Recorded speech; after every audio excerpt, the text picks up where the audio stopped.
bring in Peter King, Football Morning in America columnist, contributor to NBC Sports. If I would have told you a month ago Tom Brady was retiring, what would you have said, Pete? I'm surprised because I didn't see this until the drum beat started. I didn't see it coming. I thought he was going to keep playing. I think he has managed to basically bifurcate his two lives, and he's done it very, very well. But I do think, Dan, it was me I think when Tom Brady was 34, maybe 33, who he told, I want to play till I'm 45. And I remember it very, very clearly because I walked away from him that day thinking, I think he's crazy. I just don't think, and really part of his legacy is that he's made it possible in a game where the conditions for quarterbacks are monumentally easier than they were 2 generations ago. He's also made it very possible for people to think I can play until I'm in my mid-40s because you're just not getting beaten up. You just have to dedicate your whole life to doing it, how you eat, how you drink, what you don't drink, what you don't eat, and how you train. But I do think it's easy to say something at 34, and then at 44, your life is different. Did you ever think that you would say, you know what, I'm going to turn down this contract from ESPN to be the biggest person in the worldwide leader of sports? I'm not going to do this anymore. You're out of your, 8 years earlier, that Dan Patrick would have said, are you out of your mind? Yeah. And so life changes, and his life has changed. And there's one other thing, Dan. Don't you also think that at some point, not that you get tired of doing this, but you say, really, what more can I do? 7 Super Bowls, great. I just had one of my greatest years at age 44. Could I do this? Yes. Do I want to do this? I'm not so sure anymore. Yeah, and the standard is so high that the bottom line is winning Super Bowls. And, for Tom, it's either Super Bowl or bust. Whereas other people in all walks of life, we don't have that, hey, if I don't win a sports Emmy or I've won enough, then I can retire. Tom always wanted to be about winning Super Bowls. I was also curious, with you being a Hall of Fame voter, how many Hall of Fame careers does Tom Brady have? I saw that his career was separated into 3 7-year windows, and that, he could have made the Hall of Fame for any or all of those 7-year windows. I don't know. I think clearly you could have cut his career in half. Yeah. And both of those careers would have been Hall of Fame careers because one would have had 3 Super Bowl titles and the other one would have had 4. And so obviously I think both of those he could have made it, but it's a fun exercise, but it's not really reality. I talked to a former TV exec last night, and I said, what would Tom Brady, what would it cost to bring him in as an analyst? Amazon, if they want to bring him in on Thursday night. And I don't know if Brady wants to do this, but can you see Brady having anything to do with the game when he's, now that he's done? Could he be an analyst, in your opinion, or would he want to be? I mean, personally, I have no idea what he's going to do. Have not talked to him, nothing since this announcement. It would surprise me if he would want to do that, Dan. And the biggest reason is that, it's like I had a conversation with Sean Payton last week about this. Sean Payton really wants to put dip his toe into the TV waters. And I said, the best ones kind of piss people off, sometimes. They're not afraid to say anything. And he goes, oh, I know. And look, I'm not saying Brady could do whatever he wanted to do if he put his mind to it. But does Tom Brady want to go on TV and say, what a dumb throw by Matthew Stafford? I don't, there's different ways to be critical of people too. But I think Tom Brady wants to be excellent at whatever he does. And he's proving that with sort of his forays into like Religion of Sport with Gotham Chopra, and to some of these clothing stuff that he's getting into now. He wants to be big time. He wants to be the best. To devote yourself to be good at TV, I know that everybody is going to listen to that and think, oh, that's a pile of crap. Ask football players who go into TV about how hard TV is. Not just how hard being on TV, how hard it is to be great being on TV, because there aren't many of those. That's Jason Witten. How about Brady and Gronk doing their version of the Manning cast?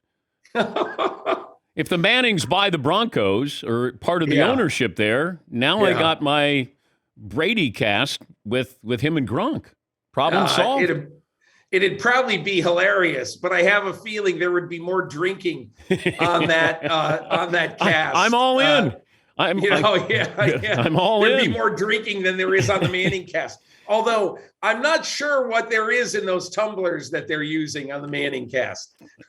He's Peter King, his column, Football Morning in America, joining us on the program. Let's get to Brian Flores he had his opening statements. Teams have responded. Elway responded. The Giants responded. Stephen Ross responded. What's next? Well, did you ever think that John Elway, the New York Giants, or Stephen Ross would say, yep, he's right, we did all those things? Of course they're going to deny it. And maybe they're all correct. We don't know. We don't know anything. I think what's next is going to be a long period of, the lawyers for Brian Flores trying to get more Black coaching, minority coaching candidates involved in this suit, because it would just strengthen their case. But, as Mike Florio points out, we were on TV a couple of times this week, Dan, as he points out, the NFL is going to do everything humanly possible to make sure that this case will stay as it is mandated in Brian Flores' coaching contract with the Miami Dolphins. And that says that if you have any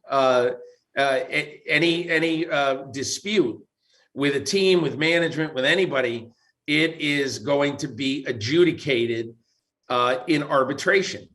And Roger Goodell is the ultimate arbiter and can either appoint who's going to hear the case or whatever. So the NFL does not like airing its dirty laundry. Ask the people of St. Louis.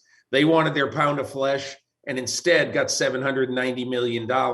But the NFL owners never had to appear in court to address, the complaints that St. Louis had. And so I think the NFL will try every way that is possible to make sure that this never, that nobody ever has to be, nobody ever has to appear in court, or that Bill Belichick doesn't have to go under the hot lights of a deposition. And so I think that is what is next, sort of jousting to see what the venue for this is. Well, the commissioner does his State of the Union address at the Super Bowl. Is he going to still do that, do you think? And does he take questions? I'm sure he'll do it. And I believe he will take questions.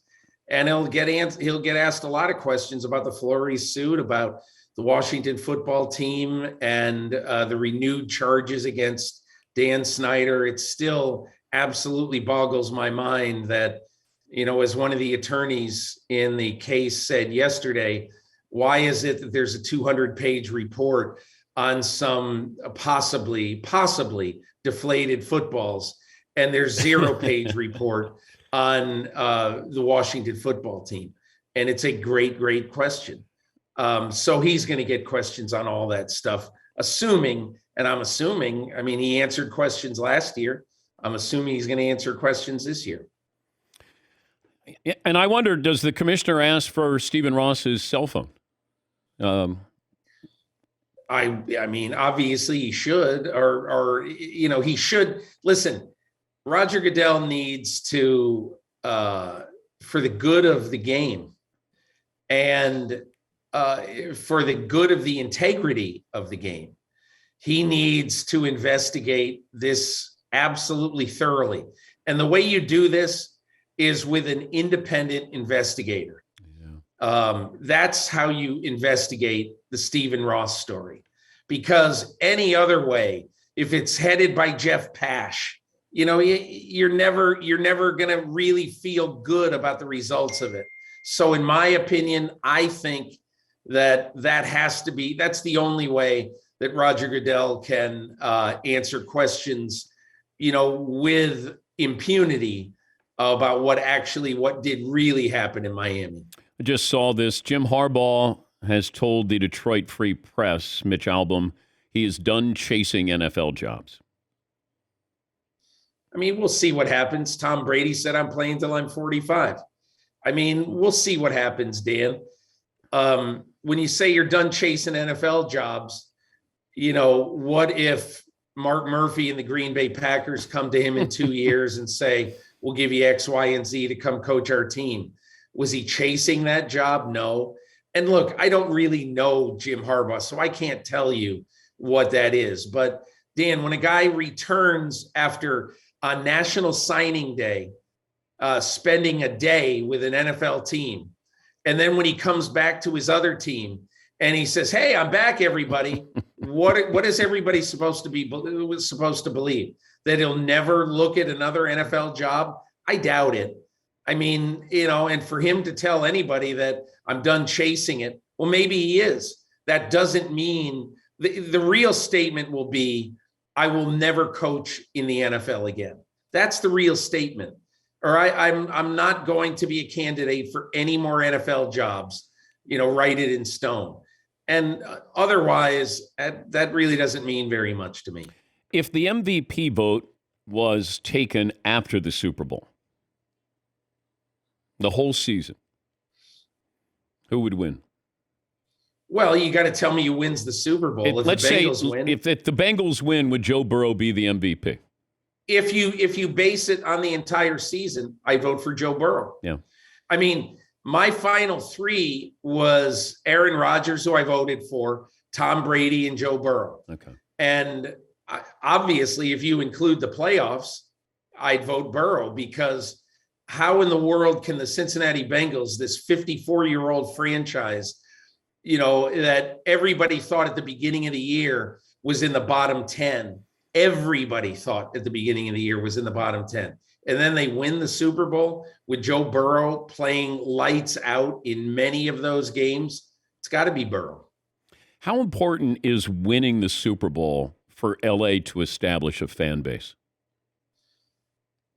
I think it would really help them. Having said that, Dan, I was at the NFC Championship game, and I thought what happened there was really good for football. Honestly, I'm sure that there were some Rams executives who were doing the Rodney Dangerfield. Oh, what's going on here? And they're unhappy with it. But that place was as loud a football stadium for both sides. It was a weird crowd, because the decibel level was at 105 when the 49ers had the ball, and it was at 105 or 110 when the Rams had the ball. It was fantastic. It was almost like a European soccer crowd in some ways. It just never stopped the whole day. I thought it was great. And look, everybody has said that, the Rams and the Chargers, they need to establish their own fan base. I guess that's true, but really, what's wrong with 20,000 fans of, pick a team, the Green Bay Packers or the Chicago Bears or whoever, coming in and coming into your stadium and providing a loud antidote or whatever to the other side? There's nothing wrong with that. We've got it in our heads that that's faulty, that's wrong. But why is it? Why can't there be fans from both teams? Wouldn't, if you're the Minnesota Vikings and you've got a game in LA against the Rams or Chargers in December, I mean, why wouldn't you want all of the fans, 20,000 people from Minneapolis, St. Paul, and the whole area to come in? Isn't that good for business? Yeah. Isn't it good for the economy in LA? Pete, great stuff as always, and safe travels to LA. Thanks for joining us. Thanks so much, Dan. Take care. Peter King, Football Morning in America columnist.